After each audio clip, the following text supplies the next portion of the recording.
അങ്ങനെ കുറച്ച് ചെറിയൊരു ഇടവേളയ്ക്ക് ശേഷം AMMA അസോസിയേഷനിലെ മക്കൾ തമ്മിൽ പോര്. ഇപ്പോൾ തമ്മിൽ പോര് എന്നുള്ളതൊക്കെ മാറ്റിയിട്ട് AMMA അസോസിയേഷനിലെ WWF എന്നുണ്ടായിരുന്നു. ആ രീതിയിലുള്ള സാധനങ്ങളാണ് പുറത്തു വന്നുകൊണ്ടിരിക്കുന്നത്. ഒരു സൈഡിൽ അൻസിബയുടെ പരാതിയിൽ ടിനി ടോമിനെതിരെ കേസ് എടുക്കാം എന്ന് കോടതി പറയുന്നു. ഓക്കെ, ഇനി അതിൻ്റെ ഫർദർ പ്രൊസീഡിങ്സ് എന്തൊക്കെയാണെന്നുള്ളത് നമുക്ക് മുന്നോട്ട് നോക്കുക വേണം. പക്ഷെ ഇതിനിടയിൽ എനിക്ക് രമേഷ് പിഷാരടിയോട് പറയാനുള്ളത്, ജനങ്ങൾ നിങ്ങളെ എലക്ട് ചെയ്ത് MLA ആക്കിയത്, ഓക്കെ നിങ്ങളൊരു സിനിമാ നടനാണ്, അതിനുശേഷമാണ് നിങ്ങൾ MLA ആയത്. ബട്ട് സ്റ്റിൽ MLA ആയതിനു ശേഷം നിങ്ങൾ ജനങ്ങളോട് കൊടുത്തൊരു ഉറപ്പുണ്ട്, നിങ്ങൾ ഇനി സിനിമയിലേക്കോ അല്ലെങ്കിൽ അങ്ങനത്തെ കാര്യങ്ങളിലേക്കോ ഇല്ല, 100% നിങ്ങൾ രാഷ്ട്രീയത്തിൽ നിന്ന് ജനങ്ങൾക്ക് വേണ്ടി പ്രയത്നിക്കും അല്ലെങ്കിൽ അവരുടെ ആവശ്യങ്ങൾക്ക് വേണ്ടി മുന്നിൽ നിൽക്കുന്നുള്ളത്. പക്ഷേ ഇപ്പം നിങ്ങൾ എന്താ ചെയ്യുന്നത്? ഈ MMA കൂട്ടത്തല്ലിൻ്റെ ഇടയിൽ ചെന്ന് സ്വയം മാറുകയാണ്. സീരിയസ്ലി നിങ്ങൾക്കുള്ളൊരു ക്വാളിറ്റിയൊക്കെ പോവുകയാണ് മനുഷ്യൻ. വെറുതെ നിങ്ങൾ അങ്ങോട്ടും ഇങ്ങോട്ടും വിളിച്ചത് കോംപ്രമൈസ് ആക്കാൻ നോക്കുക. ഇല്ലാന്നുണ്ടെങ്കിൽ ഇവരുടെ ഇടയിൽ നിന്നിട്ട് കാര്യങ്ങൾ സോർട്ട് ചെയ്യാൻ നോക്കിക്കഴിഞ്ഞാൽ ഒരു കാര്യവും നടക്കാൻ പോകുന്നില്ല. ഇപ്പം നിങ്ങളുടെ കൂടെ ഉള്ളവർ തന്നെ ചിലപ്പോൾ നിങ്ങളെ കാലിൽ വാരി തലയിലടിച്ചിട്ട് നേരെ പോവും. കാരണം ഇപ്പോൾ ശ്വേതാ മേനോനും ഈ രമേഷ് പിഷാരടിയും തമ്മിലുള്ളൊരു ഫോൺ കോൾ, 43 മിനിറ്റുള്ള ഫോൺ കോളൊക്കെ ലീക്കാവുകയാണ്. നിങ്ങളൊന്ന് ആലോചിച്ച് നോക്കുക, ഈ മനുഷ്യൻ ഇത് ഒത്തുതീർപ്പാക്കുന്നത് എങ്ങനെ? ഇപ്പം അൻസിബയുടെയും ടിനി ടോമിൻ്റെ ഇടയിൽ വരെ രമേഷ് പിഷാരടി നിന്ന് ഇത് ഒത്തുതീർപ്പാക്കാൻ നോക്കുകയാണ്. നടക്കുന്നില്ല. മനസ്സിലായില്ലേ? ശ്വേതാ മേനോനെ വിളിക്കുന്നു, അവരോട് കാര്യങ്ങൾ പറഞ്ഞ് മനസ്സിലാക്കാൻ നോക്കുന്നു, നടക്കുന്നില്ല. മാക്സിമം ട്രൈ ചെയ്യുന്നുണ്ട് നിങ്ങൾ. പക്ഷെ നിങ്ങൾ അറ്റ്ലീസ്റ്റ് നിങ്ങൾ MLA എന്നുള്ളതൊന്ന് കൺസിഡർ ചെയ്തിട്ട് നിങ്ങൾ സ്വയം അത് നിങ്ങളെന്ത് ചെയ്യുക, ഇതിന്ന് മാറി നിൽക്കുക. നിങ്ങൾക്ക് ജനങ്ങളുണ്ട്, ജനങ്ങൾക്ക് വേണ്ടിയിട്ട് നിങ്ങൾക്ക് പ്രവർത്തിക്കാൻ സമയം വേണം. അതിനു വേണ്ടിയിട്ടാണ് നിങ്ങളെ MLA ആയിട്ട് എലക്ട് ചെയ്തത്. ഇനിയെങ്കിലും ഈ AMMA വള്ളീൻ്റെ പിന്നാലെ പോവാതിരിക്കുക എന്നുള്ള റിക്വസ്റ്റ് ഞാൻ ആദ്യം ഇവിടെ രമേഷ് പിഷാരടിയോട് പറയുകയാണ്. അപ്പോൾ അമ്മയിലെ ചേരിപ്പോര്, ബാബുരാജും സിദ്ദിഖും അശ്ലീലം പറഞ്ഞു എന്ന് പറയുന്നുണ്ട്. പിന്നെ നമ്മൾ ആദ്യം കണ്ട എന്താ, ശ്വേതാ മേനോൻ ജനറൽ ബോഡി കഴിഞ്ഞപ്പോഴത്തേക്ക് ഞാൻ രാജിവെക്കുകയാണേ, ഞാൻ ഇറങ്ങിപ്പോവുകയാണേ എന്ന് പറഞ്ഞാൽ ഇറങ്ങിപ്പോകുന്ന സീനുകളാണ് നമ്മളെല്ലാവരും TV-യിലൂടെ കണ്ടതും അവർ പറഞ്ഞതും. ഞാനും എൻ്റെ കമ്മിറ്റിയും റിസൈൻ ചെയ്തിട്ടുണ്ട്. ഞാൻ പേഴ്സണലി ശ്വേതാ മേനൻ എന്ന അമ്മ എന്ന മെമ്പർഷിപ്പ് ഞാൻ ഇവിടെ റിസൈൻ ചെയ്യാണ്. I have come out of AMMA organization. AMMA organization പണ്ട് കുറച്ച് സ്ത്രീകൾ പറഞ്ഞ പോലെ ഇന്ന് എനിക്കും തോന്നി കുറ്റാരോപിതരായ ആൾക്കാരുടെ കയ്യിൽ വീണ്ടും പോവാൻ വേണ്ടിയുള്ള ഒരു ശ്രമമാണ്. അതൊരു എജൻഡയായിരുന്നു. ഇപ്പോഴത്തെ പ്രശ്നം എന്താ പറയുക, ശ്വേതാ മേനോൻ ഈ പറഞ്ഞത് ഒരു വിനയായി. ശ്വേതാ മേനോൻ ഇപ്പം ഇരുന്ന് ആലോചിക്കുന്ന സമയത്ത് ഞാൻ എന്തിന് രാജിവെച്ച് ഇറങ്ങിപ്പോകണം, ഞാൻ എന്തിന് രാജി എന്ന് പറഞ്ഞ് ഇറങ്ങിപ്പോകേണ്ട ആവശ്യം, അങ്ങനെ ഇറങ്ങിപ്പോയി കഴിഞ്ഞാൽ ഞാൻ എല്ലാവരെയും പറ്റിച്ചിറങ്ങിപ്പോയി എന്നുള്ളൊരു ബ്ലെയിം എൻ്റെ തലയിൽ വരില്ലേ നാളുകളിൽ? നീ ഒരു കാര്യവും തെളിയിക്കാതെ, നീ ഒരു പ്രസിഡൻ്റായിട്ട് AMMA പ്രസിഡന്റ് കസാലയിൽ ഇരുന്നിട്ട് അവിടെ കണക്ക് പോലും മര്യാദയ്ക്ക് ബോധിപ്പിക്കാതെ ചോദ്യങ്ങൾ വന്നപ്പോഴത്തേക്ക്, അവിശ്വാസ പ്രമേയം വന്നപ്പോഴത്തേക്ക് നീ ഇറങ്ങിപ്പോയില്ലേ എന്നുള്ള ചോദ്യങ്ങൾ നേരിടേണ്ടി വരും എന്നുള്ളത് ഇപ്പോഴാണ് ഇവർക്ക് ബോധോദയം വന്നേ തോന്നുന്നു. ഇപ്പോൾ ഇവരെന്ത് ചെയ്തു അറിയോ, ഈ പബ്ലിക്കിന് മുന്നിൽ, ചാനൽസിന് മുന്നിൽ ഇവർ വന്നിരുന്ന് ഞാൻ അമ്മയിൽ നിന്നേ രാജിവെക്കുന്നു, പ്രസിഡന്റ് സ്ഥാനം രാജിവെക്കുന്നു എന്ന് പറഞ്ഞു പോയ ആൾ കഴിഞ്ഞ ദിവസം ഇട്ട ഫേസ്ബുക്ക് പോസ്റ്റുകളാണ് നിങ്ങൾ ഈ സൈഡിൽ ഇവിടെ കണ്ടുകൊണ്ടിരിക്കുന്നത്. ഒന്ന് അമ്മ ബൈലോ വെച്ചിട്ടൊരു സാധനം ഇട്ടിട്ടുണ്ട്. അത് ഈ അഡോക് കമ്മിറ്റി, രമേഷ് പിഷാരടിയും മറ്റേ ഗണേഷ് കുമാറൊക്കെ ഉള്ള അഡോക് കമ്മിറ്റി ഉണ്ട്. ആ അഡോക് കമ്മിറ്റിക്ക് ഉള്ളൊരു കൊട്ടായിട്ടാണ് ഒരു സൈഡിൽ ഇവർ ഈ AMMA അസോസിയേഷൻ്റെ ബൈലോൻ്റെ സാധനം ഇട്ടിട്ടുള്ളത്. പിന്നെ ഇത്രയും ദിവസം ഞാൻ മൗനം പാലിച്ചത് AMMAയ്ക്ക് വേണ്ടി നിരപരാധിത്വം തെളിയിക്കാതെ ഇനി പടിയിറങ്ങില്ല. അതായത് ഞാൻ രാജിവെച്ചു എന്ന് ഞാൻ വാക്കാൽ പറഞ്ഞിട്ടല്ലേ ഉള്ളൂ, ഞാൻ എവിടെ എഴുതി കൊടുത്തിട്ടില്ലല്ലോ. അപ്പോൾ ഞാൻ എഴുതി കൊടുക്കാത്തടത്തോളം ഞാൻ തന്നെയാണ് അമ്മയുടെ പ്രസിഡന്റ് എന്ന് പറഞ്ഞിട്ട് ഇവരൊരു മുഴുനീള എഴുത്തൊക്കെ എഴുതി അതിനടിയിൽ ഒപ്പിട്ട സമയത്ത് എന്ന് ശ്വേതാ മേനോൻ അമ്മ പ്രസിഡന്റ് എന്ന് പറഞ്ഞൊരു സാധാരണ പേരെഴുതി വെച്ചിട്ട് ഇവർ ഫേസ്ബുക്കിൽ പോസ്റ്റ് ചെയ്യുന്നു. ഓക്കെ, അപ്പോൾ പ്രസിഡന്റ് സ്ഥാനത്ത് നിന്നിട്ട് ശ്വേതാ മേനോൻ ഇറങ്ങി പോകാൻ റെഡിയല്ല. ഇനി ഈ ജനറൽ ബോഡി കഴിഞ്ഞപ്പോൾ ഇതെന്നൊക്കെ രാജി എഴുതി കൊടുത്ത് പോയ ആൾക്കാരുണ്ട്, മല്ലിക സുകുമാരൻ, ഓക്കെ, പിന്നെ എനിക്ക് തോന്നുന്നു ലക്ഷ്മിപ്രിയ, ഇവരൊക്കെ ഓൾറെഡി പോയി. ഇവർ ഓൾറെഡി ഞങ്ങളെല്ലാം പോവാണ് എന്ന് പറഞ്ഞിട്ട് മെയിലും അയച്ച് സാധനം എഴുതി പോയി. പക്ഷേ ഇവർ പോകുമെന്ന് പറഞ്ഞിട്ട് പോയതുമില്ല. അപ്പോൾ ഈ തിരിച്ചു വരവ് എന്തിനാണ്? ശ്വേതാ മേനോൻ എന്തിനു വേണ്ടി തിരിച്ചു വന്നു? അതൊരു ചോദ്യമല്ലേ. അങ്ങനത്തെ കുറേ കാര്യങ്ങളുണ്ട്. അപ്പോൾ ആ ടൈമിലാണ് നമുക്ക് ഈ ഒരു സാധനം മീഡിയ വഴി കിട്ടുന്നത്. ശ്വേതാ മേനോനും രമേഷ് പിഷാരടിയും തമ്മിലുള്ള ഫോൺ കോൾ. ഇതിനകത്ത് വേറെ കുറേ സാധനങ്ങളുണ്ട് കേട്ടോ. ഈ പല കമ്മിറ്റികളും, ഈ കമ്മിറ്റി അല്ലെങ്കിൽ ഇതിന് മുമ്പുണ്ടായിരുന്ന അഡോക് കമ്മിറ്റി, അതായത് ബാബുരാജൊക്കെ ഉണ്ടായിരുന്ന അഡോക് കമ്മിറ്റി, ശ്വേതാ മേനോൻ്റെ കമ്മിറ്റി ഒക്കെ ഉള്ള സമയത്തും സഞ്ജീവനി എന്ന് പറഞ്ഞിട്ടുള്ള ഒരു മരുന്നിൻ്റെ സ്കീമൊക്കെ അവർ ഇറക്കിയിട്ടുണ്ടായിരുന്നു. അതിൻ്റെ പിന്നിലും പല ബില്ലുകളിലുള്ള വേരിയേഷൻ, ഈ രമേശ് പിഷാരടിയും ശ്വേതാ മേനോനും തമ്മിലുള്ള ഫോൺ കോളിനകത്ത് തന്നെ ഇതിനകത്ത് നിന്ന് എങ്ങനെ പൈസ അവർ അടിച്ചു മാറ്റുന്നു ഓരോ കമ്മിറ്റിയിലുള്ളവർ എന്നുള്ളതിനെ കുറിച്ചുള്ള ഒരു ഹിൻഡ് വരെ നമുക്ക് കിട്ടുന്നുണ്ട്. ഓക്കെ, അപ്പോൾ ആദ്യം നമുക്ക് ഈ വോയിസിലൂടെ പോയി നോക്കാം. It's not a right feeling to make. നമ്മൾ പറയില്ലേ, ഞാൻ ഒരു സിനിമ ഡയറക്ട് ചെയ്തു എന്ന് പറഞ്ഞാല് കമ്മിറ്റിയുടെ മീറ്റിംഗ് ഉണ്ട്. ആ ഇതിനകത്ത് എഡോക്ക് കമ്മിറ്റിയുടെ മീറ്റിംഗ് ഞാൻ ഗണേശനൊക്കെ രണ്ട് വലിയ തർക്കങ്ങൾ കഴിഞ്ഞു. ഞാൻ പറയുന്നത് നിങ്ങൾക്ക് പറയാനുള്ളത് പറയാനുള്ള അവസരം ഉണ്ടാക്കിയിരിക്കും. അത് തരും. അത് എങ്ങനെയെങ്കിലും ഉണ്ടാക്കി തരണമല്ലോ. നിങ്ങൾ വന്ന് നമ്മളെ അറിയിക്കുന്ന കാര്യങ്ങളും ഇതുമായിട്ട്. പക്ഷെ നിങ്ങളിപ്പോ രാജിവെച്ചു എന്ന് പബ്ലിക്കായിട്ട് പ്രഖ്യാപിച്ചിട്ട് പിഷു, അത് പ്രൂവ് ചെയ്യാൻ എന്റെ അടുത്ത് ഒരുപാട് വീഡിയോസ് ഉണ്ട്. എന്ത് പ്രൂവ് ചെയ്യാൻ? നമ്മുടെ ജനറൽ ബോഡി വീഡിയോസ്, എങ്ങനത്തെ വാക്കുകൾ പറഞ്ഞു എന്ന്. ഒരു സ്ത്രീ തനിച്ചൊരു സ്റ്റേജിൽ 6-7 മണിക്കൂർ ഈ മറ്റേ നമ്മളെ അശ്ലീല വാക്കുകൾ ബാബുരാജ്, ഇടവേള ബാബുവും സിദ്ദിഖയും മറ്റേ സുരേഷ് കൃഷ്ണയും മറ്റേ സാദിക്ക, പിന്നെ ഞാൻ പറഞ്ഞുതരാം അപ്പാഹാജ, പിന്നെ മജീദ് ക, പിന്നെ ആരാണ് മാല പാർവതി, മായ വിശ്വനാഥ്, എല്ലാരും പറയണ കാര്യങ്ങളെല്ലാം അത്ര ക്ലിയർ ആയ ഓഡിയോസും വീഡിയോസും ഉണ്ട് എന്റെ അടുത്ത്. ഒരു ഡയറക്റ്റ് ത്രട്ടണിങ് തന്നെ പറയല്ലേ.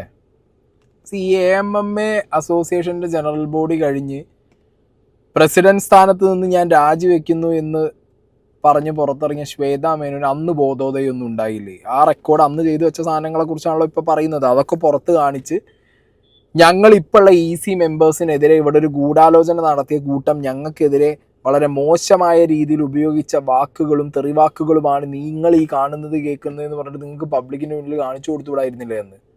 അതൊന്നും ചെയ്യാതെ ഇപ്പോൾ വന്നിരുന്ന് ഇത്രയും ദിവസവും കഴിഞ്ഞ് അഡോക് കമ്മിറ്റി അടുത്തൊരു തീരുമാനം അല്ലെങ്കിൽ അവരടുത്തൊരു മൂവ്മെൻറ്റിന് വേണ്ടി നിൽക്കുന്ന സമയത്ത് നിങ്ങൾക്ക് ഇപ്പോഴാണ് ബോധോദയം വന്നത്.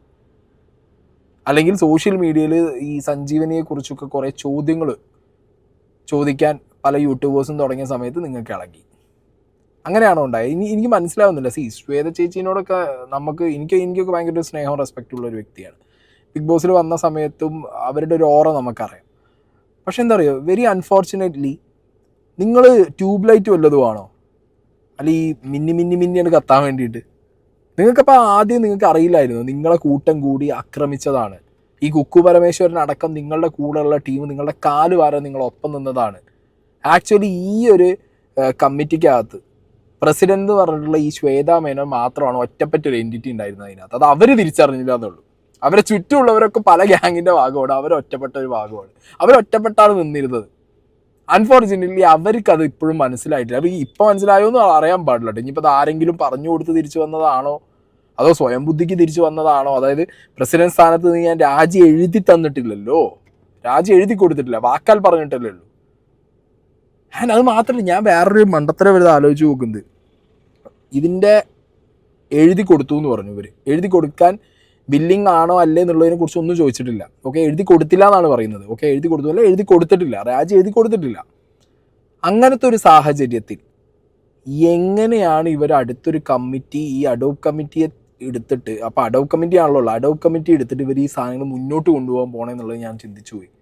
നല്ല സ്വരച്ചേർച്ചയിലുള്ള സമയത്താണെന്നുണ്ടെങ്കിൽ ഒരു സംഘടനയ്ക്കകത്ത് അപ്പോൾ ആ സംഘടനയുടെ ഭാഗമായിട്ട് നിന്ന പ്രസിഡന്റും സെക്രട്ടറിയും ബാക്കിയുള്ളവരും സ്വയം രാജ്യസന്നദ്ധത പ്രകടിപ്പിച്ചാൽ എന്ത് ചെയ്യുക, അവരുമായിട്ട് അടുത്തൊരു കമ്മിറ്റിയോ അല്ലെങ്കിൽ ഒരു അഡോക് കമ്മിറ്റി അടുത്തൊരു മീറ്റിങ്ങിന് വേണ്ടി ഒരു അഡോക് കമ്മിറ്റിയോ തിരഞ്ഞെടുത്തിട്ട് അവർ തമ്മിൽ എല്ലാം ഓക്കെ ആണെന്നുണ്ടെങ്കിൽ കാര്യങ്ങൾ വളരെ ഈസി ആയിട്ട് മുന്നോട്ട് കൊണ്ടുപോകും. പക്ഷെ ഇവിടെ അങ്ങനെയല്ല. ഇവിടെ ഈ കമ്മിറ്റിയിലുള്ളവരെ തമ്മിലടി. ഈ കമ്മിറ്റി പൊളിയാനേ കാരണം ഈ കമ്മിറ്റിക്കകത്തുള്ളവരാ. അൻസിബിയും ടിനി ടോമും അല്ലെങ്കിൽ ലക്ഷ്മിപ്രിയയും നീന കുറുപ്പും കുക്കു പരമേശ്വരനും ഇവരൊക്കെ തമ്മിലടിച്ച് പിരിഞ്ഞൊരു കമ്മിറ്റി. ആ കമ്മിറ്റി രാജിവെച്ചു എന്ന് പറയുന്നു. എന്നാൽ ഫിസിക്കലി ആ രാജി എഴുതി ഒപ്പിട്ട് കൊടുത്തിട്ടില്ല. ഈ AMMA അസോസിയേഷൻ്റെ കാര്യങ്ങൾ മുന്നോട്ട് എങ്ങനെ കൊണ്ടുപോകും എന്നുള്ളതിനെ കുറിച്ചൊരു ഐഡിയ ആയിരിക്കില്ല. ഈ അഡോക് കമ്മിറ്റിയൊക്കെ തിരഞ്ഞെടുത്ത സമയത്ത് അതിലെ മെമ്പേഴ്സ് വിചാരിച്ചിട്ടുണ്ടാവുക ഈ അഡോക് കമ്മിറ്റി വന്നു കഴിഞ്ഞാൽ അവരുടെ അന്നം മുട്ടില്ലല്ലോ, അവർക്ക് കൈനീട്ടം കിട്ടണം, അവർക്ക് മരുന്ന് കിട്ടണം. സത്യം പറഞ്ഞാൽ നിങ്ങൾ ആ കമ്മിറ്റിക്ക് അകത്തുള്ള കുറേ പാവപ്പെട്ട കുറേ വയസ്സായ കുറച്ച് നടന്മാരും നടിമാരും ഉണ്ട്. നിങ്ങളെ ആശ്രയിച്ച്, നിങ്ങളുടെ തീരുമാനങ്ങളെ ആശ്രയിച്ച് നിൽക്കുന്ന കുറച്ച് ആൾക്കാർ, നിങ്ങളെ വിശ്വസിച്ച് നിൽക്കുന്ന കുറച്ച് ആൾക്കാർ, നിങ്ങളുടെ ഈ ഒഴുത്തുകുത്തും തമ്മിലടി ഈഗോവും കാരണം ആ പാവങ്ങൾക്കാണ് ഇപ്പോൾ ഒരു ഹോപ്പില്ലാത്തൊരവസ്ഥ, ഒരു ഹോപ്പ് നഷ്ടപ്പെട്ട അവസ്ഥയിൽ വന്ന് നിൽക്കുന്നത് അവർ. മനസ്സിലായില്ലേ? അപ്പോൾ ഒരു അഡോ കമ്മിറ്റി വന്ന സമയത്തേക്ക് ഇപ്പോൾ അഡോ കമ്മിറ്റിക്ക് ഒന്നും ചെയ്യാൻ പറ്റാത്ത അവസ്ഥ. AMMA ഒരു റൂം പോലും തുറക്കാൻ പറ്റില്ല അവർക്ക്. കീ ഒക്കെ കൊണ്ടുപോയി, ഇത്ര കീ ഇല്ല, വൈഫൈൻ്റെ പാസ്വേഡ് ഇല്ല, ഒന്നുമില്ല. ചുമ്മാ ആ ബിൽഡിങ്ങിന് മുന്നിൽ പോയിട്ട് അഡോ കമ്മിറ്റി ഇങ്ങനെ നോക്കിയിരിക്കാം. സീലില്ല, ഒന്നുമില്ല, ചെക്ക് പോലും മാറ്റാൻ പറ്റില്ല. രാജി വെച്ചു എന്ന് ഇവർ പബ്ലിക്കിൽ പറയുകയും ചെയ്തു, എന്നാൽ ഫിസിക്കലി രാജി എഴുതി കൊടുത്തതുമില്ല. ഇപ്പം തിരിച്ചു വരുന്നും ചെയ്തു. എന്ത് കഥയാലോചിച്ച് നോക്ക്. ഇനി ഒരു സ്ത്രീക്ക് സാധനം കിട്ടുമോ? സ്ത്രീകൾക്ക് ഒരു എന്തെങ്കിലും ഉണ്ടോ? സ്ത്രീകൾക്ക് ഒച്ച ഉണ്ടാക്കാൻ പറ്റാത്ത ഒരു സ്ഥാപനമായി മാറിയിട്ടുണ്ട്. പക്ഷെ ഞാൻ ഇത്രയും ദിവസമായിട്ട് മിണ്ടായിരിക്കുന്നത് പിഷു ഓൺലി ആൻഡ് ഓൺലി ഫോർ അമ്മ അസോസിയേഷൻ. ഈ പറയുന്ന കാര്യം ഇവര് സോഷ്യലി ഡൈവേർട്ട് ചെയ്തു എന്ന് പറഞ്ഞാൽ സ്ത്രീകൾക്ക് ഇനി മിണ്ടാൻ പറ്റുമെന്ന് ചോദിക്കുന്ന സ്ഥലത്ത് ഉണ്ടാക്കുന്നത് സ്ത്രീകളായി പോയി. നമ്മുടെ വിധി ആലോചിക്കണം. നീനാക്കുറുപ്പ്, ലക്ഷ്മിപ്രിയ, അൻസിബ, മറ്റേ മൂക്കുട്ടിയിട്ട് പൊക്കമുള്ള പെണ്ണ്, ഇവര് തുടങ്ങി പൊതുജനങ്ങളുടെ അഭിപ്രായം എന്താ? സ്ത്രീ വന്നപ്പോൾ എല്ലാം പോയി എന്നുള്ളതായില്ലേ? അല്ല, അത് മനസ്സിലായി പിഷു. അതല്ലേ ഞാൻ ഇപ്പൊ പിഷുവിനോട് എന്താ പറഞ്ഞേ? Pisharody on point. ഇവിടെ സ്ത്രീകൾക്ക് ഭരിക്കാൻ പറ്റില്ല, അല്ലെങ്കിൽ സ്ത്രീകളെ ഭരണത്തിൽ മുകളിൽ കൊണ്ടുവരില്ല, സ്ത്രീകൾ ഒരു സ്ഥാനത്ത് വന്നാൽ അവിടെ പ്രശ്നമുണ്ടാക്കുന്ന AMMA, അതായത് ഒരു കൈൻഡ് ഓഫ് സാധനമല്ലോ സ്ത്രീകളെ കോർണർ ചെയ്യുന്നത് എന്ന് പറയുമ്പോൾ തന്നെ ഫിഷു പറഞ്ഞതാണ് അവിടെ റൈറ്റ്. തമ്മിലടിച്ചത് ആരൊക്കെയാണ്? നീനാക്കുറുപ്പും ലക്ഷ്മിപ്രിയയും തമ്മിൽ ആദ്യം അടി. ഓക്കെ, കുക്കു പരമേശ്വരനും പിന്നെ ഇതിനകത്തുള്ള ഒട്ടുമിക്ക എല്ലാവരും തമ്മിലടി. പിന്നെ അത് അടി മാറി അൻസിബയും ടിനി ടോമും അൻസിബയും ലക്ഷ്മിപ്രിയയും അങ്ങനെ അടി, ലൂപ്പ് തിരിഞ്ഞ അടി. അതായത് ആ ഈസിക്കകത്ത് തന്നെ തമ്മിൽ സ്ത്രീകൾ അടിയ. ഓക്കെ, അതിൽ ഈ ശ്വേതാമേനൊരു സ്ഥാനം എന്താണെന്ന് അവർക്ക് മനസ്സിലായിട്ടില്ല ഇതുവരെ. അവർ ഏത് ഗ്രൂപ്പിലാണ്, ഏത് അടിയുടെ ഇടയിലാണ് അവർ നിൽക്കണേന്നുള്ള അവർക്കൊരു ക്ലാരിറ്റി ഇല്ല. അവർ കയ്യിൽ നിന്ന് പോയി, എങ്ങനെ കയ്യിൽ നിന്ന് പോയിരിക്കും? ചുറ്റുള്ളവരൊക്കെ പറഞ്ഞു തിരിഞ്ഞു അടിയ. മനസ്സിലായി? ആരൊക്കെ ഗ്രൂപ്പായിട്ട് അടിക്കണമെന്നുള്ളത് പറയാനും പറ്റുന്നില്ല അവർക്ക്. അപ്പം അങ്ങനത്തെ സാഹചര്യത്തിൽ ഫ്രസ്ട്രേറ്റഡ് ആയിപ്പോയി ഈ പാവം എനിക്ക് തോന്നുന്നത്. എന്താണ് ഈ പറഞ്ഞത് ശരി. അതായത് സ്ത്രീകൾക്ക് എന്നുള്ളത് എടുത്തു പറയേണ്ട ആവശ്യമില്ല. സ്ത്രീകളാണ് അവിടെ കുളം തോണ്ടിയത്. പൊതുജനം നോക്കുമ്പോഴും മീഡിയ നോക്കുമ്പോഴും സ്ത്രീകൾ കാരണം പൊളിഞ്ഞുപോയി അമ്മയുടെ സംഘടനയുടെ ഇപ്പോഴത്തെ ഭാരവാഹിത്വം എന്നുള്ളതാണ് പറയുക. ഓക്കെ, എഡോക്ക് ചെയ്യാൻ പറ്റും എന്നാണോ ജനറൽ ബോഡിക്ക്? അല്ല, മറ്റേ ബൈലോ, അമ്മയുടെ ബൈലോ പ്രകാരം ജനറൽ ബോഡിക്ക് എഡോക്ക് ഉണ്ടാക്കാൻ പറ്റും എന്നാണോ നിങ്ങൾ പറയുന്നത്? അപ്പൊ എഡോക്കിന്റെ അല്ല, ഒരു മിനിറ്റ്, അല്ലല്ല, നോട്ട് വിത്തൗട്ട് കൈയടിച്ച് പാസ്സാക്കാൻ. ഓ വേ, അങ്ങനത്തെ ഒരു ഇതിൽ പ്രീവിയസ് എഡോക്ക് അവര് 8-10 മാസം അവര് അതേ കമ്മിറ്റിയാണ് മുന്നോട്ട് കൊണ്ടുപോയത്. മനസ്സിലായോ സാർ? ഇതിന്റെ നിങ്ങൾ വീഡിയോ പ്രൂഫ് കാണിച്ചാലും ഉണ്ടായിരുന്ന ഞങ്ങളുടെ പ്രസിഡന്റ് രാജിവെച്ച് പോയി സാഹചര്യത്തിൽ ജനറൽ ബോഡി ഒരു അഡോക്ക് കമ്മിറ്റി ഏൽപ്പിച്ചു എന്നാണ് ഇപ്പോൾ ഇതിപ്പോ വരുന്ന വ്യാഖ്യാനം. അങ്ങനെയല്ലേ വരുള്ളൂ.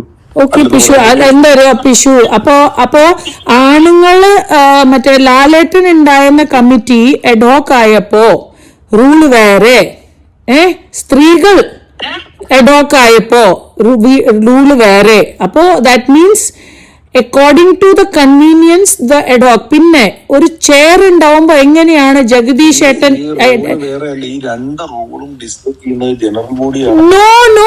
നോ, ജനറൽ ബോഡിന്റെ മുമ്പ് തന്നെ അവര് എഡോക്ക് ആക്കി. ജനറൽ ബോഡി ആര്? ഈ ലാലേട്ടനും ബാബുരാജേട്ടന്റെ, ലാലേട്ടൻ അല്ല ഞാൻ പറയുന്നത്, ബാബുരാജേട്ടൻ എങ്ങനെ ആ കൺവീനിയർ ആയിട്ട് അത്ര ദിവസം വരെ നിന്നു? എങ്ങനെ ആള് എഡോക്ക് അതേ കമ്മിറ്റി ഓടിച്ചു? അത് മാത്രല്ല, എഡോക്ക് ആൾക്കാരാണ് കുടുംബ സംഗമം നടത്തിയത്, എഡോക്ക് ആൾക്കാരാണ് സഞ്ജീവനി ഇറക്കിയത്. എങ്ങനെ എഡോക്ക് ആൾക്കാർക്ക് ഇത് ചെയ്യാൻ പറ്റും? പിഷു പറയൂ. അപ്പൊ നിങ്ങൾ പറയൂ, ഒരു കമ്മിറ്റിക്ക് ഒരു റൂള്, വേറെ കമ്മിറ്റിക്ക് വേറെ റൂളാണോ? കറക്റ്റ് ചോദ്യമാണ് ശ്വേതാമേനൻ ചോദിക്കുന്നത്. പക്ഷെ എന്താ പറയുക, ലേറ്റ് ആയി പോയി ശ്വേതാമേനൻ ചോദിച്ചത്. ഇതൊക്കെ ആ ജനറൽ ബോഡിയിൽ ചോദിക്കേണ്ട ചോദ്യങ്ങളായിരുന്നു ശ്വേതാമേനൻ.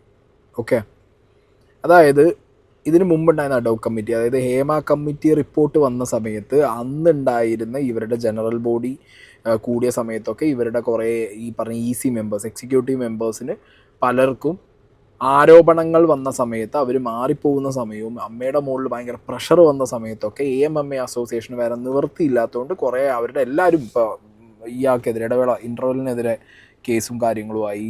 ഇടവേള ബാബുവിനുള്ള ഇൻ്റർവെൽ മറ്റേ സിദ്ദിഖിനെതിരെ വന്നു, ബാബുരാജിനെതിരെ വന്നു. അപ്പം അങ്ങനെയൊക്കെ വന്ന സമയത്ത് ഇവർക്ക് എന്തായി, വേറെ വഴിയില്ലാതെ അവർ അഡോക് കമ്മിറ്റി, പക്ഷേ അഡോക് കമ്മിറ്റിയും ലീഡ് ചെയ്തിരുന്നത് അന്ന് ഇൻ്റർവെല്ലായിരുന്നു. ഇടവേള ബാബു ആയിരുന്നു ലീഡ് ചെയ്തിരുന്നത്. അതൊരു കറക്റ്റ് ക്വസ്റ്റ്യനാണ് ശ്വേതാ മേനോൻ ചോദിച്ചത്. അതായത് ഇവരുടെ സ്ത്രീകൾ എന്നുള്ള ആസ്പെക്റ്റ് നിന്ന് മാറ്റി സ്ത്രീകളുള്ള കമ്മിറ്റി വന്നപ്പോൾ ഒരു അഡോഗും, അല്ലെങ്കിൽ ലാലേട്ടൻ പ്രസിഡന്റ് ആയിരുന്ന സമയത്തുണ്ടായിരുന്ന കമ്മിറ്റിക്ക് വേറൊരു അഡോഗും, അങ്ങനെയല്ല. ആക്ച്വലി ഇവിടെ നിങ്ങൾ ചോദിക്കേണ്ട ചോദ്യം, അവിടെ ഒരു അഡോക് കമ്മിറ്റി ആദ്യം ഹേമ കമ്മിറ്റി റിപ്പോർട്ടിൻ്റെ സമയത്ത് വന്നത്, അവർക്ക് അഡോക് കമ്മിറ്റിക്ക് പ്രത്യേകിച്ച് പവറുകളൊന്നുമില്ല. ഒരു അടുത്തൊരു ഇലക്ഷൻ കണ്ടക്ട് ചെയ്യുക എന്നുള്ള പവറാണ് അഡോക് കമ്മിറ്റിക്കില്ല. അതിനുപരി ഇവരെന്ത് ചെയ്തു, ഈ പല സഞ്ജീവനി അടക്കമുള്ള പല കാര്യങ്ങളും അവിടെ ഇൻട്രൊഡ്യൂസ് ചെയ്തു. അങ്ങനത്തെ ഒരു പരിപാടി എനിക്ക് തോന്നുന്നില്ല അത് ഒരു സംഘടനയുടെ ബൈലോലും അങ്ങനത്തെ ഒരു സാധനം ഉണ്ടാവും. ഒരു അഡോക് കമ്മിറ്റിക്ക് ഒരു താൽക്കാലിക കമ്മിറ്റിക്ക് ഒരു പുതിയ പ്രൊജക്റ്റ് കൊണ്ടുവന്ന് പാസ്സാക്കി അത് എക്സിക്യൂട്ട് ചെയ്യാൻ പറ്റും എന്നൊക്കെ ഉള്ളത് അതില്ല. അത് ശ്വേതാ മേനോൻ പറഞ്ഞത് കറക്റ്റ്. പക്ഷേ ശ്വേതാ മേനോൻ ഇത് എപ്പോൾ ചോദിക്കേണ്ടിയിരുന്നു ഈ സാധനങ്ങൾ, അന്നുള്ള കണക്കിലെ പെശകുകൾ.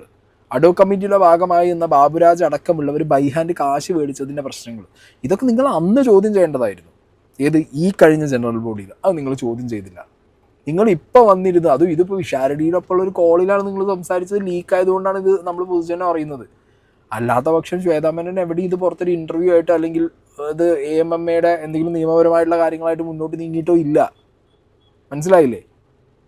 നിങ്ങൾ ഇതിവിടെ രമേശ് പിഷാരടി ആയിട്ട് സംസാരിച്ച് തീർക്കുകയാണ്. അപ്പം നിങ്ങളുടെ ക്വസ്റ്റ്യൻസ് കറക്റ്റാണ്. ഓക്കെ, അപ്പം നിങ്ങളെ ഇറക്കി വിട്ടു അല്ലെങ്കിൽ നിങ്ങൾ ഇറങ്ങിപ്പോയി. അപ്പോൾ വരുന്ന അഡോഗിൽ നിങ്ങളുടെ ആരും ഇല്ല, നിങ്ങളുടെ ഭാഗത്തുനിന്ന് ആരും ഇല്ല, വേറെ അഡോക് കമ്മിറ്റി.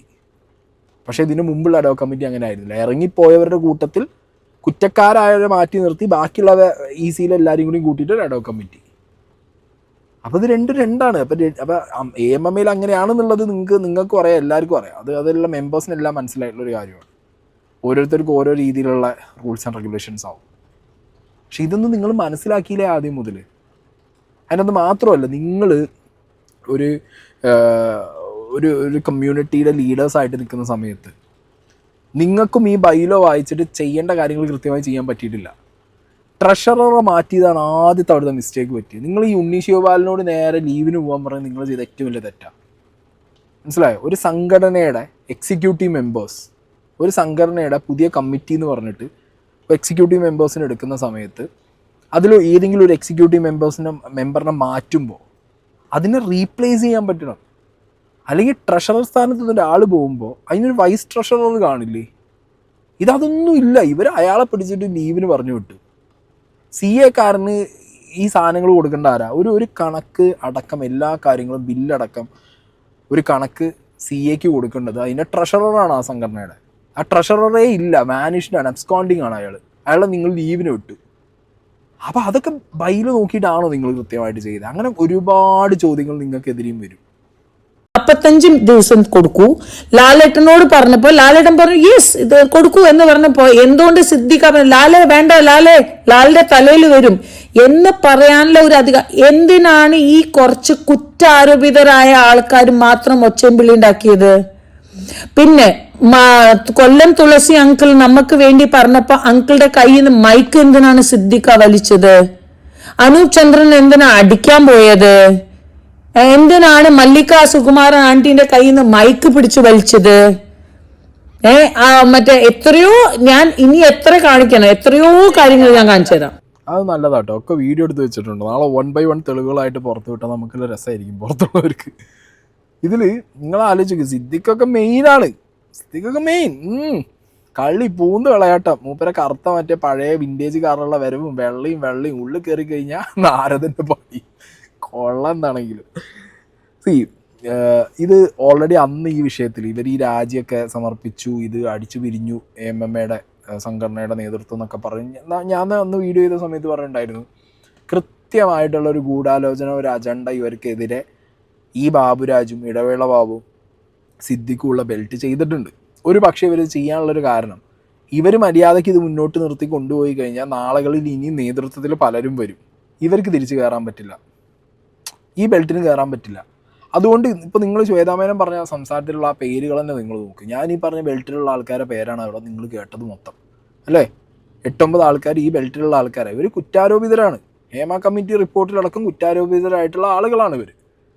ആൻഡ് അത് മാത്രമല്ല, ഇവരിതിന് മുമ്പിരുന്ന സമയത്ത് നടത്തിയ പല ഉടായ്പ പരിപാടികളും ഓരോ കമ്മിറ്റി മാറി മാറി വരുമ്പോൾ ഇവർ ആ കമ്മിറ്റിയിൽ ഇല്ലെങ്കിൽ ഓരോന്നോരോന്നായിട്ട് ചകഞ്ഞ് പുറത്ത് വരാൻ തുടങ്ങും. അപ്പോൾ ഇതൊരു ഫോറൻസിക് ടീമിനെ വെച്ച് ഇതെങ്ങനെയാണ് ഇവർ ഈ സാധനം ചെയ്തത്, ഒരു ചാരിറ്റി സംഘടനയിലേക്ക് എങ്ങനെ ഒരു ഫണ്ട് കൊണ്ടുവന്ന് അതിൽ നിന്ന് എങ്ങനെ ലാഭം അടിച്ച് മാറ്റാം എന്നുള്ളത് ഇവർ ഫോറൻസിക്കലി എങ്ങനെ ഇത് തെളിയിക്കാൻ പറ്റാത്ത പ്രശ്നമൊന്നുമില്ല. ശ്വേതാമേനോൻ ഇപ്പോൾ ഈ വോയിസിൽ പറയുന്നുണ്ട് ഫോറൻസിക് അന്വേഷണത്തിന് വേണ്ടിയിട്ട്, സൈബർ അന്വേഷണത്തിന് വേണ്ടിയിട്ട് മെയിൽ അയക്കുന്നു. അപ്പം അങ്ങനെയൊക്കെ വന്നു കഴിഞ്ഞ് ഇവർ പെടും. അപ്പം അതിന് മുന്നേ എന്ത് ചെയ്യണം, ഇത് കുറച്ച് സ്ത്രീകളുടെ കൂട്ടം അപ്പം അവർ ചിന്തിച്ചിട്ടുണ്ടാവും. ഓക്കെ, ഇവരെ കൂട്ടത്തിൽ കുറച്ച് ആൾക്കാരെ പർച്ചേസും ചെയ്തിട്ടുണ്ട്. ആ കൂട്ടത്തിൽ പോയ ആൾക്കാരാണ് ഈ ഉണ്ണി ശിവപാൽ. കുക്കു പിന്നെ ഏത് തോണിയിലാണ് കാലിട്ടിക്കണമെന്നുള്ളത് എനിക്ക് ഇപ്പോഴും മനസ്സിലായിട്ടില്ല. എനിക്ക് തോന്നുന്നു കുക്കു എന്താണെങ്കിലും അമ്മയുടെ നല്ലതിനെന്ന് പറഞ്ഞിട്ടില്ല. ഇവരെ കൂട്ടത്തിൽ പോയോ എന്നുള്ളതിനെ കുറിച്ച് വലിയ ഐഡിയ ഒന്നുമില്ല. പക്ഷേ കുക്കു മേ ബി പോയി കാണാം. കാരണം കുക്കു പുറത്തേക്കില്ല, കുക്കുവിൻ്റെ വേറെ കാര്യങ്ങളൊന്നും നമ്മൾ കേട്ടിട്ടും കണ്ടിട്ടും ഇല്ല. കുക്കു സൈലൻ്റ് ആയിട്ടിരിക്കുന്നു. എന്നാൽ പല പ്രശ്നങ്ങളുടെയും ബാക്കിൽ കുക്കുവിൻ്റെ പേര് കേൾക്കുന്നുണ്ട്. ഓക്കെ, അപ്പോൾ ഇവരുടെ ഈസി പൊളിക്കാൻ വേണ്ടിയിട്ട് തന്നെ ഇവർ ഈസി ആയിട്ട് കുറച്ച് ആൾക്കാരെ ആദ്യമേ എടുത്തു. അല്ലെങ്കിൽ ഇവരുടെ ഇടയിൽ അടിയുണ്ടെന്ന് കണ്ടപ്പോൾ അതിനിടയിൽ പോയിട്ട് ഇവരെന്ത് ചെയ്തു, നൈസായിട്ട് കുറച്ച് തിരി ഉളർത്തി പോകുന്നു. ലാസ്റ്റ് ജനറൽ ബോഡി കൊണ്ടുവന്ന അവിശ്വാസ പ്രമേയവും വെച്ച് ഇവർ അവതരിപ്പിച്ച കണക്കിൽ മിസ്റ്റേക്ക്, കാരണം കണക്കിൽ മിസ്റ്റേക്ക് വരും. ഒരു സംഘടനയുടെ തലപ്പത്ത് അതിൻ്റെ ട്രഷറർ ഇല്ലാത്ത സമയത്ത് CA പോലും അംഗീകരിക്കില്ല ഇവർ ജനറൽ ബോഡിയിൽ വയ്ക്കുന്ന കണക്ക്, വലിച്ച് താഴെ ഇട്ടു. അപ്പോൾ അയ്യോ, ഇത് നിങ്ങൾക്ക് ഇനിയെങ്കിലും മനസ്സിലായല്ലോ, നന്നായി. എനിക്ക് കുക്കു പരമേശ്വരൻ ലീന പേരക്കുറുപ്പും കൂടെ മിനിഞ്ഞാന്നിന്റെ തലേന്ന് ഓഫീസിൽ വന്ന വീഡിയോ എടുത്തോണ്ട് പോയിട്ടുണ്ടോ എന്ന് എനിക്ക് സംശയമുണ്ട്. ഏതിന്റെ വീഡിയോ? നമ്മുടെ ലക്ഷ്മിപ്രിയ നീന കുറുപ്പിനെ കെട്ടിപ്പിടിക്കുന്ന വീഡിയോ. അത് ഇപ്പൊ ഓൺലൈനിൽ വന്നിട്ടുണ്ട്. അതന്നെ ഞാൻ പറയുന്നത്, ഇതൊക്കെയാണ് നടക്കുന്നത്. അതെ, ഇതൊക്കെയാണ് നടന്നത്. അത് ശ്വേതാമേനോൻ മനസ്സിലാക്കണം. ശ്വേതാമേനോൻ മാത്രമേ ഒന്നും അറിയാത്തുള്ളൂ. കുറച്ച് ദിവസം മുമ്പ് നിങ്ങളൊക്കെ കണ്ടു കാണും, പല ചാനലിലും വന്നിട്ടുണ്ടായിരുന്നു. ഈ ലക്ഷ്മിപ്രിയയും നീന കുറുപ്പും തമ്മിൽ പൊരിഞ്ഞ അടിയായിരുന്നല്ലോ. തെറിവിളിയും പ്രാക്കും അടിയൊക്കെ ആയിരുന്നു അവർ തമ്മിൽ. അതിനുശേഷം കണ്ട് കെട്ടിപ്പിടിച്ചതിൻ്റെ വിഷ്വൽസൊക്കെ യൂട്യൂബ് ചാനലുകൾ പലതും പുറത്തു വിട്ടിട്ടുണ്ടെങ്കിൽ ഞാൻ ആലപ്പി അഷ്റഫ് അങ്ങനെ ചാനലിലും കണ്ടാൽ വന്നേ തോന്നുന്നു. അപ്പോൾ ഈ ഒരു സോഷ്യൽ മീഡിയ ഫൈറ്റിലേക്ക് ഇത് കോൺട്രിബ്യൂട്ട് ചെയ്യണമല്ലോ. അതായത് എൻ്റെ ഭാഗം അല്ലെങ്കിൽ മറ്റവൾ ഇങ്ങനെയാണെന്ന് കാണിക്കാൻ വേണ്ടിയിട്ട് ഈ തെളിവുകൾ എവിടെ നിന്നൊക്കെ കിട്ടുന്നോ അതൊക്കെ എടുത്ത് കൊടുക്കുക എന്നുള്ള രീതിക്കായിരിക്കണം AMMA ഓഫീസിനകത്ത് കയറിയത്.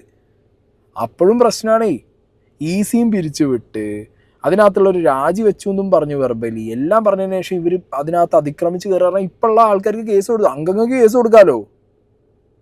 മനസ്സിലായോ? അവരുടെ പ്രൈവസി പ്രശ്നമല്ലേ.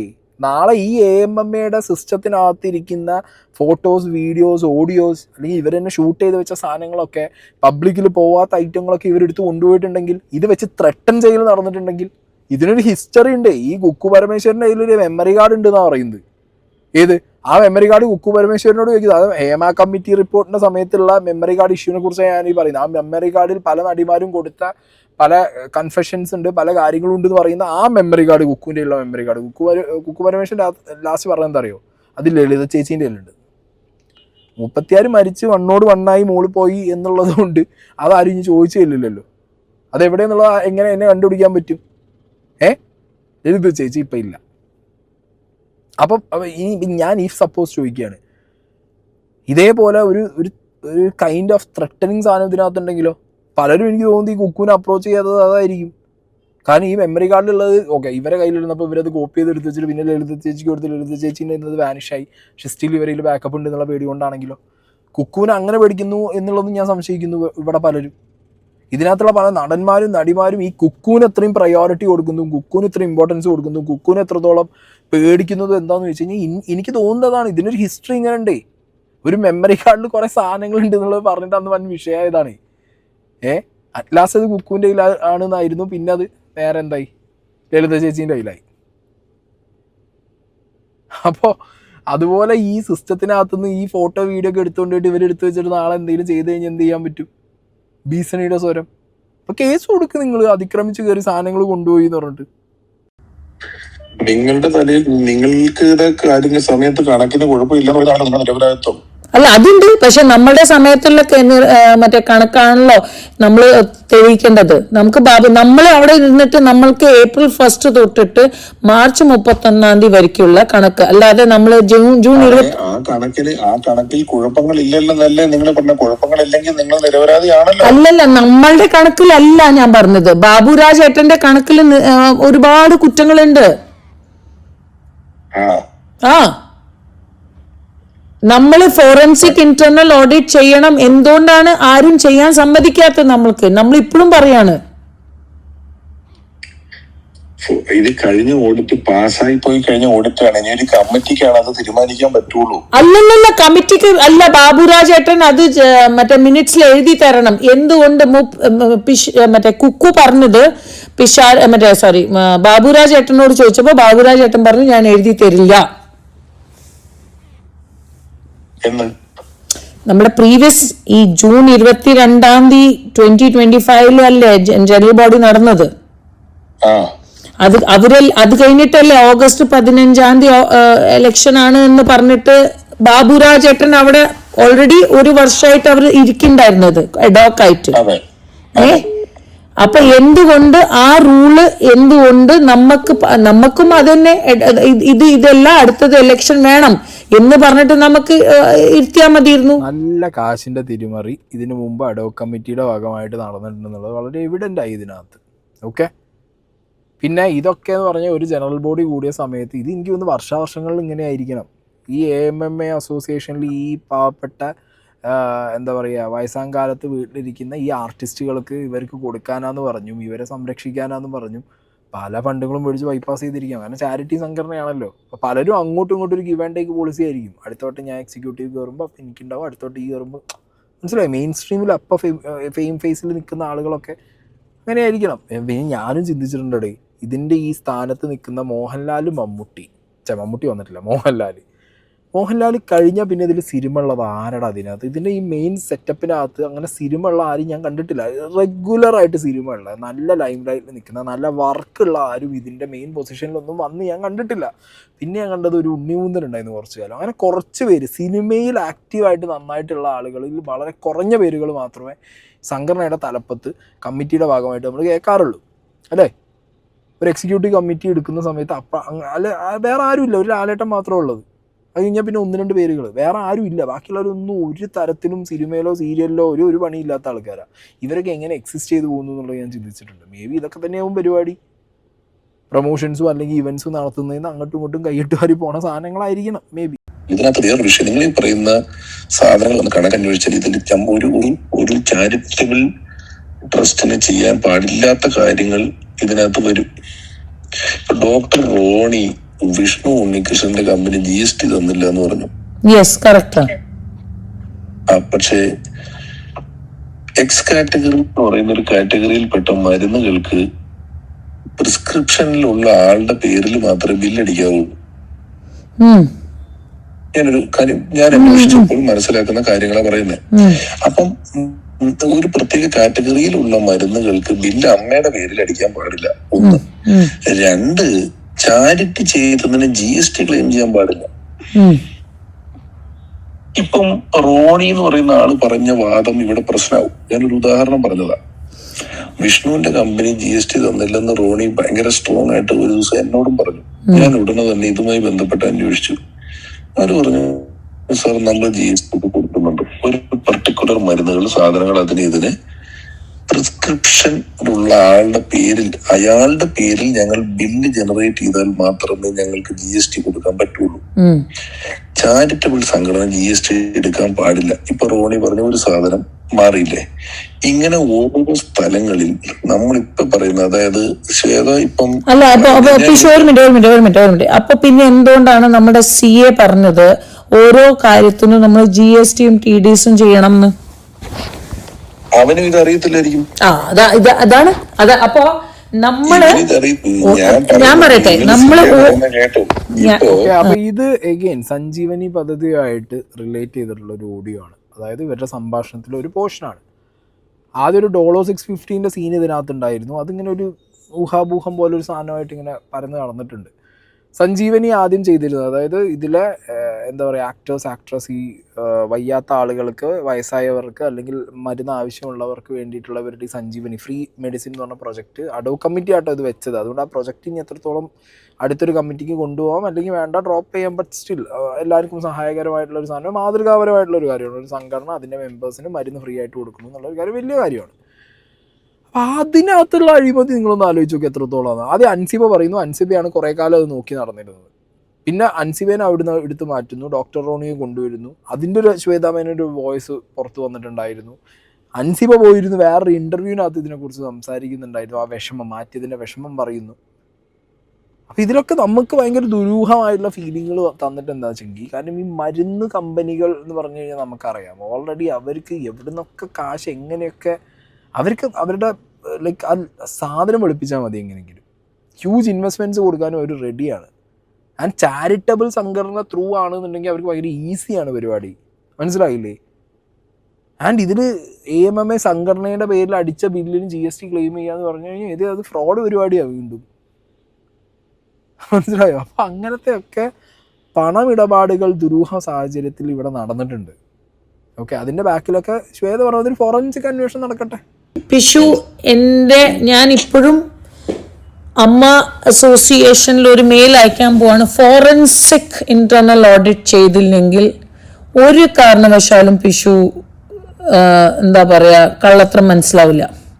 ഒരുപാട് അഴിമതികൾ നടന്നിട്ടുണ്ട്. ഞാൻ വേണമെങ്കിൽ പിഷു ഏതെങ്കിലും, എനിക്കറിയാം ഇപ്പൊ നല്ല ബിസിയാണ്, ഞാൻ ഒരു 5 ക്ലയൻസിനെ ഞാൻ വേണമെങ്കിൽ നിങ്ങളെ ഇൻട്രൊഡ്യൂസ് ചെയ്യാം. അവര് ക്യാഷ് കൊടുത്തിട്ടുണ്ട്. ലാസ്റ്റ് ഇവർ ക്യാഷ് കൊടുത്ത കാര്യം, ക്യാഷ് നടത്തിയ നീ ക്ലയന്റ് പബ്ലിക്കായിട്ട് പറയൂല ശ്വേത. പബ്ലിക്ലി അല്ല, ഞാൻ പിഷുവിനോട് പറയാണ്, അത് കറക്റ്റ് ആണ്. അല്ല, അത് എനിക്കറിയാലോ. ഇത് ഞാൻ പറയുന്ന പ്രശ്നം എന്താണെന്നറിയാമോ? 2 ലക്ഷത്തിന് മേളിൽ ഒരാൾ ക്യാഷ് കൊടുത്തു ഒരിക്കലും ഒരു മറ്റൊരാളോ സമ്മതിക്കില്ല. പക്ഷെ 2 ലക്ഷത്തിന് കൊടുത്ത് ഒരുപാട് ആൾക്കാരുണ്ട്. 2 ലക്ഷം 3 ലക്ഷം കൊടുത്തിട്ട് 1 ലക്ഷം അവനത് പറയില്ല. അല്ല, അത് അറിയാം. അമ്മയിൽ പലതും ബാർട്ടർ സമ്പ്രദായമായിരുന്നു. നിങ്ങൾ ഒരു സൗകര്യം അമ്മയിൽ വെച്ച് ഒരെണ്ണോ എന്റെ വീട്ടിൽ വെച്ചു, ഇത് നമുക്ക് എങ്ങനെ പ്രൂവ് ചെയ്യാൻ പറ്റും? അതന്നെയാണ് നമുക്ക് എല്ലാവർക്കും അറിയാം ഇത് ചെയ്തിട്ടുണ്ടെന്ന്. ഇതെങ്ങനെ പ്രൂവ് ചെയ്യും? ഈ രമേശ് പിഷാരടി ഒരു MLA ആയിട്ട് ഇരുന്നുകൊണ്ടാണ് ഒരു ചാരിറ്റബിൾ സംഘടനയിൽ നടക്കുന്ന വലിയൊരു ക്രൈമിനെ കുറിച്ച് ഇവിടെ എക്സ്പോസ് ചെയ്ത് പറഞ്ഞത്. സംഗതി പ്രൈവസിയിൽ പറഞ്ഞതാണ്, പ്രൈവറ്റായിട്ട് ഒരാളോട് പറഞ്ഞതാണെങ്കിലും ഇതിപ്പോൾ പബ്ലിക്കിൽ വന്ന സമയത്ത് ഈ സാധനങ്ങളെക്കുറിച്ച് രമേശ് പിഷാരടി മേ ബി ചോദ്യം വരാം. ഇതൊക്കെ അറിഞ്ഞിട്ടും ഇപ്പോൾ നിങ്ങൾ എന്ത് ചെയ്യുന്നു? ഇപ്പോൾ നിങ്ങൾ MLA സ്ഥാനത്ത് ഇരുന്നു കൊണ്ട് ഒരു സംഘടനയുടെ അഡോക് കമ്മിറ്റിയുടെ മുകളിലാണല്ലോ. ഇതിന് മുന്നേ ഉടായ്പ് കാണിച്ചവർ നിങ്ങൾ പൊക്കാൻ സാധ്യത ഉണ്ടോ? നിങ്ങൾക്കത് പറ്റുമോ എന്നുള്ളൊരു ചോദ്യം ചിലപ്പോൾ വരും രമേശ് പിഷാരടിയുടെ നേരെ. നിങ്ങൾ ആലോചിച്ച് നോക്കൂ, ഒരു ചാരിറ്റബിൾ ട്രസ്റ്റ് ഉണ്ടാക്കുന്നു, അതിലെ വയ്യാത്ത ആളുകളെ ഹെൽപ്പ് ചെയ്യാനാന്ന് പറയുന്നു. ഒരു സൈഡിൽ നിന്ന് പ്രൊമോഷൻസ് പ്ലസ് ഈ സംഘടനയിലേക്ക് കാശ് കൊണ്ടുവരും, ഇവൻസിന് കാശ് കൊണ്ടുവരാൻ വേണ്ടിയിട്ട് ക്ലയൻറ്റിനെ കൊണ്ടുവരുമ്പോൾ അപ്പുറത്തെ സൈഡിൽ കാശായിട്ട് വാങ്ങാതെ നൈസായിട്ട് ഇപ്പോൾ ഇങ്ങോട്ടൊരു 20 ലക്ഷം 30 ലക്ഷത്തിൻ്റെ ഒരു പ്രോഗ്രാം ഒരു സ്പോൺസറെ കൊണ്ട് പിടിപ്പിക്കുക. പല സ്പോൺസേഴ്സും ഉണ്ട്. AMMA പോലത്തെ ഒരു അസോസിയേഷനിക്ക് സ്പോൺസർഷിപ്പ് ചെയ്യാൻ ഒരുപാട് പേരുണ്ടാവും. കാരണം അവിടെ ഒരുപാട് വലിയ നടന്മാരും നടിമാരൊക്കെ വന്നു പോകുമ്പോൾ അവർക്ക് നല്ല രീതിയിലുള്ള ബെനിഫിറ്റ് അതിനകത്തുനിന്ന് കിട്ടും, വിസിബിലിറ്റി, പ്രൊമോഷനൊക്കെ കിട്ടും. അപ്പോൾ അത് വിചാരിച്ച് ഇൻവെസ്റ്റ് ചെയ്യുന്നവരുണ്ട്. ആ ചെയ്യുന്ന ആളുകൾക്ക് നീ എനിക്കൊരു 25 ലക്ഷം പ്ലസ് എനിക്കൊരു കാറിൻ്റെ വീട്ടിൽ കൊണ്ടുപോയിട്ടാൽ മതി.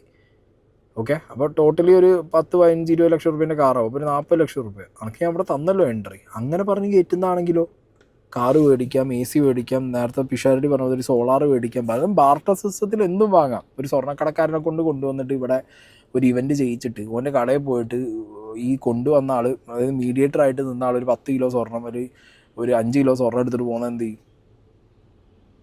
മനസ്സിലായി? ഞാൻ പവൻ കണക്കും പറയുന്നില്ല, വലിയ വലിയ സാധനങ്ങൾ എടുത്തിട്ട് പോകുന്നത് എന്ത് ചെയ്യും? അപ്പം അങ്ങനത്തെ രീതിയിലുള്ള ഉടായ്പകളൊക്കെ രമേശ് പിഷാരടിക്ക് അറിയാം അവിടെ നടന്നിട്ടുണ്ട് എന്നുള്ളത്. അപ്പം പിന്നെ ശ്വേതമേനം പറയുന്നതിന് കട്ട് ചെയ്യുന്നില്ല. ശ്വേത ടിനി ഞാൻ ഈ ടിനിക്ക് വേണ്ടി അൻസിബയോടും ടിനിയുടെ വക്കീലിനോടും ടിനിയോടും സംസാരിച്ച സമയം ഉണ്ടായിരുന്നെങ്കിൽ എന്റെ ജീവിതം നന്നായേനെ. അപ്പൊ ഞാനൊരു ഉദാഹരണം പറയാം. അൻസിബയും ടിനിയും തമ്മിലുള്ള വഴക്കിൽ ബാക്കി എല്ലാ കേസും അൻസിബ ഫൈറ്റ് ഇല്ല കേസ്. എന്നിട്ട് ഈ ഒരൊറ്റ കാര്യം ഞാൻ പറഞ്ഞു എന്നൊരു ഒരൊറ്റ കാര്യം കൊണ്ട് അൻസിബ ഫയൽ ചെയ്തില്ല. അവസാനം നാളെ കോടതിയിൽ ഹാജരാകണമെന്നുള്ള ദിവസമായി വക്കീല്. കേൾക്കുന്നുണ്ടോ? അങ്ങനെ വക്കീൽ ദിവസം ഞാൻ അൻസിബയുടെ വക്കീലിനെ വിളിച്ചു. പറഞ്ഞോന്നറിയില്ല. അൻസിബയുടെ വക്കീലിനെ വിളിച്ച് സംസാരിച്ചപ്പോ ഞാൻ പറഞ്ഞു, ചേട്ടാ ഇതൊരു ഓവർ ഹിയറിംഗ് കേസാണല്ലോ, നാളെ ഒരു 4 കൊല്ലം കഴിഞ്ഞിട്ട് ടിനി ടോം ഇങ്ങനെ ഇത് ടിനി ടോമിനെതിരെ തെളിവില്ല എന്നും പറഞ്ഞ് ഈ ടിനി ടോമിനെ വെറുതെ വിട്ടാൽ അന്ന് ഈ അൻസിബ 4 പോലെന്ന് ചോദിച്ചു. ഇയാൾ ഒറ്റ ഷൗട്ട് ചെയ്തു, നിങ്ങൾ 4 കൊല്ലം കഴിഞ്ഞാൽ ഞാൻ ഈ കേസ് തോറ്റു പോകുമ്പോൾ നിങ്ങൾ എന്ത് ന്യായം വെച്ചാൽ ഐ ഹാവ് ദ പ്രൂഫ്, നിങ്ങൾക്ക് എന്ത് ലോ അറിയാം, അങ്ങനെ ഇങ്ങനെ ഇങ്ങനെ കുറെ നേരം ഉണ്ടായിരുന്നിട്ട് ഞാൻ ചോദിച്ചു, ചേട്ടാ ഒരു കോർട്ടിലെ കേസ് എന്നുള്ള നിലയിൽ 1% ചാൻസ് ഉണ്ടാക്കി തരാൻ പറ്റുമല്ലേ നോക്കാൻ? അതുണ്ട്. ഞാൻ പറഞ്ഞു മതി, ആ 1% സംഭവിക്കുന്നെങ്കിൽ നിങ്ങൾ എന്ത് ചെയ്യുമെന്ന് ചോദിച്ചു. അത് കഴിഞ്ഞിട്ട് ഞാൻ ടിനിയുടെ വക്കീലിനെ വിളിച്ചു. ടിനി എന്നോട് ഒത്തുതീർപ്പാക്കണം എന്ന് കരഞ്ഞ് ടിനിയുടെ ഭാര്യ വിളിച്ച് കരഞ്ഞിട്ടാണ് ഞാൻ ടിനിയുടെ വക്കീലിനെ വിളിക്കുന്നത്. ടിനി കോൺകോളിലാണ്. ടിനിയുടെ വക്കീലിനെ വിളിച്ചിട്ട് ഞാൻ പറഞ്ഞു, അൻസിബയുടെ വക്കീലിനോട് ഞാൻ സംസാരിച്ചു, ഇവർ ഒത്തുതീർപ്പാക്കാൻ റെഡിയാണ് പറഞ്ഞപ്പോ ടിനിയുടെ വക്കീൽ പറഞ്ഞു, അൻസിബ ഈ മേലാൽ എവിടെയും ടിനി ടോമിനെ പറ്റി ഞാൻ അനാവശ്യം പറയില്ല എന്ന് എഴുതി ഒപ്പിട്ട് കൊടുക്കണമെന്ന്. നടക്കുന്ന കാര്യമാണേ. അൻസിബ ടിനി മാപ്പ് പറയണമെന്ന് പറഞ്ഞപ്പോ ഞാൻ അൻസിബയോട് പറഞ്ഞു, ടിനി മാപ്പ് പറയില്ല, പറഞ്ഞ അവൻ ചെയ്തു എന്നായി പോകും. ഇത് അറിയാണ്ട് എനിക്ക്, കാരണം ടിനി പബ്ലിക്കായിട്ട് മാപ്പ് പറയണമെന്ന് എന്നോട് അൻസിബ പറഞ്ഞപ്പോ ഞാൻ അൻസിബയോട് പറഞ്ഞു, അൻസിബ അങ്ങനെ പറയരുത്, അങ്ങനെ പറഞ്ഞ എന്നോട് ചെയ്തു എന്നർത്ഥം.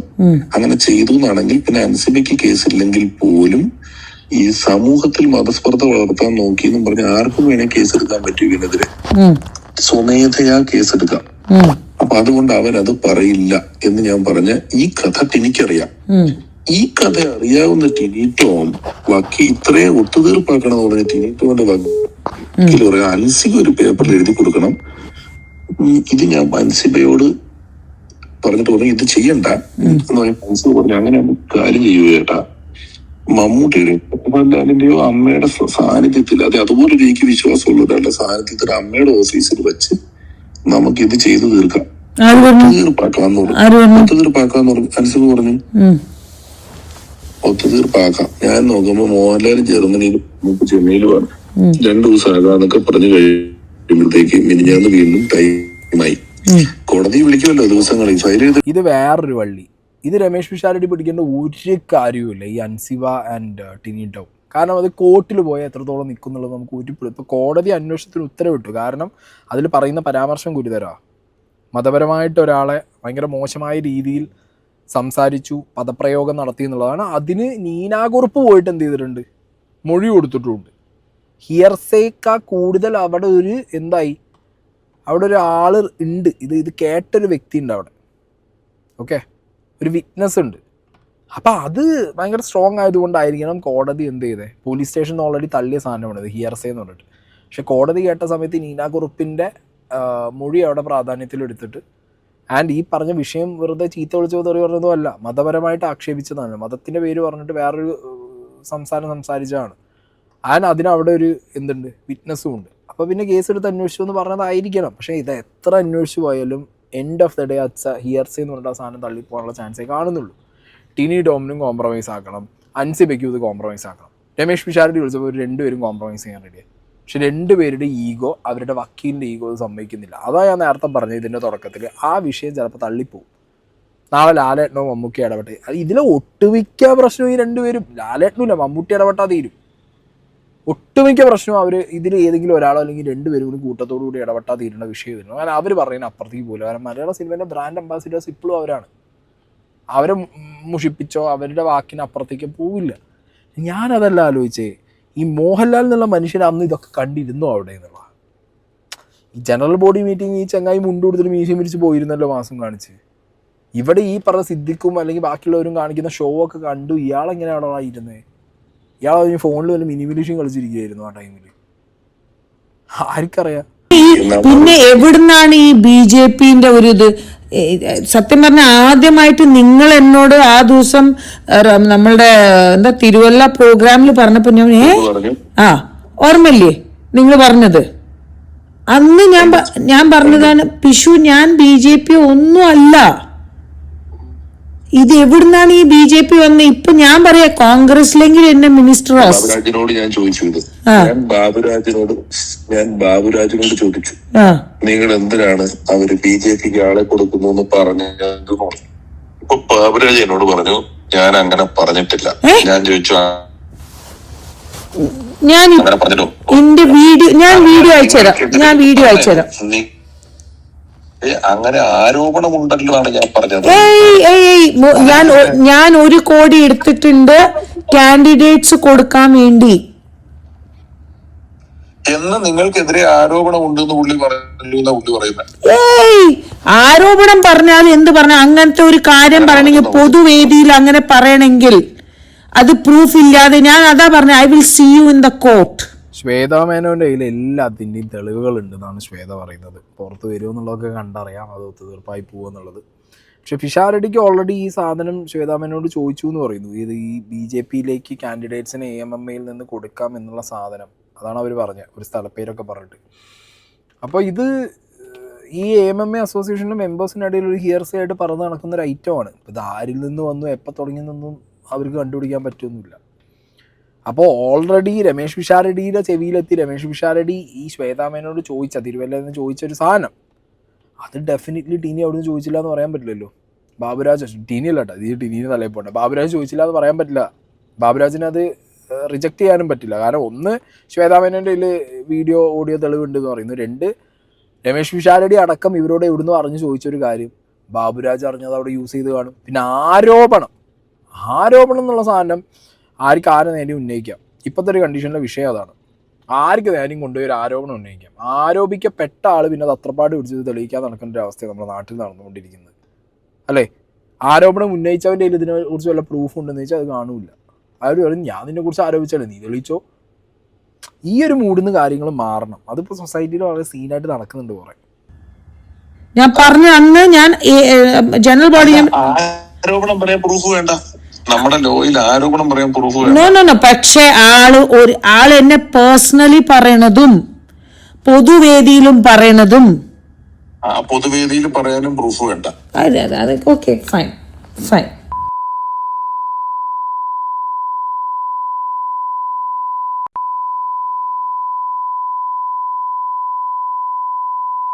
അല്ലെങ്കിൽ ഇപ്പോ വിഴിഞ്ഞം തുറമുഖത്തിൽ ഉമ്മൻചാണ്ടിക്ക് 6000 കോടിയുടെ അഴിമതി ഉണ്ട് എന്ന് പിണറായി വിജയൻ പറഞ്ഞു.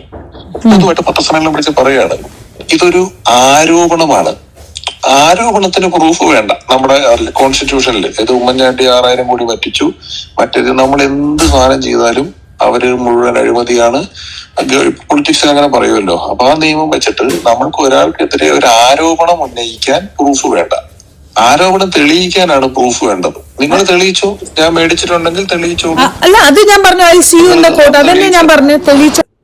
പിഷാരടിയും നമ്മുടെ ശ്വേതാ മേനോനും തമ്മിലുള്ള ആ ഒരു കോൺവെർസേഷൻ, ഈ കോൺവെർസേഷനകത്തുനിന്ന് പല കാര്യങ്ങളും വളരെ വ്യക്തമാണ്. ഇതിനകത്തുനിന്ന് നല്ല രീതിയിൽ ഫണ്ട് വെട്ടിപ്പ്, തട്ടിപ്പ്, ഈ സംഘടനയുടെ പേര് പറഞ്ഞ് പലരും കാശടിച്ച് മാറ്റുന്ന പരിപാടികൾ ഇതിനു മുമ്പും ചെയ്തിട്ടുണ്ട്. ചെയ്തവരിപ്പോഴും അതിനകത്തിരിക്കുന്നുണ്ട്. ആൻഡ് ശ്വേതാ മേനോനെ വട്ടം കൂടി കുത്തിയത്, അത് സ്വന്തം കമ്മിറ്റിക്കകത്തുള്ളവരടക്കം വട്ടം കൂടി കുത്തി എന്നുള്ളത് മനസ്സിലാക്കിയത് കൊണ്ടായിരിക്കണം ശ്വേതാ മേനോൻ ഞാൻ പ്രസിഡന്റ് സ്ഥാനം എഴുതി അങ്ങോട്ട് കൊടുത്ത് രാജിക്കത്ത് കൊടുത്തിട്ടല്ല ഞാൻ പോകുന്നത്, ഞാൻ വാക്കുകൊണ്ട് പറഞ്ഞത്. പക്ഷേ ഇനി ഞാൻ ഈ പറഞ്ഞ എനിക്കെതിരെ വന്ന കുറ്റങ്ങൾ അല്ലെങ്കിൽ എന്നെ ആരോപിച്ച സാധനങ്ങളൊക്കെ തെളിയിക്കാതെ ഞാൻ പോവില്ല എന്നുള്ള വാശിക്ക് നിൽക്കുന്നത്. ഒരു പക്ഷേ ശ്വേതാ മേനോൻ തിരിച്ചു വന്നിട്ട് ഇപ്പോൾ വാശി പിടിക്കുന്നത് അവരുടെ കണക്കും കാര്യങ്ങളും പുറത്ത് കാണിക്കാൻ വേണ്ടി ആയിരിക്കില്ല. ഇതിനു മുമ്പുള്ളവരുടെ ഈ അഡോ കമ്മിറ്റി ആയിട്ട് ഇരുന്ന സമയത്ത് ബാബുരാജ് അടക്കമുള്ള ടീമുകൾ, അവരാണല്ലോ ജനറൽ ബോഡിയിൽ ഇവർക്കിട്ട് കൊട്ടിയത്, പല മോശമായ പദപ്രയോഗങ്ങൾ നടത്തിയതും അതിൻ്റെ വീഡിയോസൊക്കെ കയ്യിലുണ്ടെന്ന് തോന്നുന്നു. അപ്പോൾ അവർക്കുള്ള ഒരു അടികൂടിയായിട്ടാണ് ശ്വേതാ മേനോൻ തിരിച്ചു വരുന്നത് തോന്നുന്നു. ഓക്കെ, അപ്പോൾ ഇതൊക്കെയാണ് ഇപ്പോൾ ഇവിടെ AMMA അസോസിയേഷൻ്റെ മക്കളുടെ തല്ല് നടന്നുകൊണ്ടിരിക്കുന്നത്. ഞാൻ എഗെയിൻ പറയുന്നു, AMMA അസോസിയേഷൻ്റെ WWF ആണ് ഇപ്പോൾ നടക്കുന്നത്. ഈ വിഷ്വൽസൊക്കെ പുറത്തു വന്നുള്ളൊരു അവസ്ഥയെ ആലോചിക്കുന്നത്. അതിലേറെ അവസ്ഥ ലാലേട്ടൻ തന്നെയാണ്. ഇങ്ങനെ ഇയാളിത് സഹിച്ചിരുന്നത്. ഉയ്യോ അവസ്ഥ തന്നെ. എന്താണെങ്കിലും കാശ് തന്നെയാണ് ഇവിടുത്തെ പ്രശ്നം എന്നുള്ളത് ഇപ്പോൾ എനിക്ക് മനസ്സിലായി ഏറെക്കുറെ ഇത് കഴിഞ്ഞപ്പോൾ. കാശ് ഈഗോ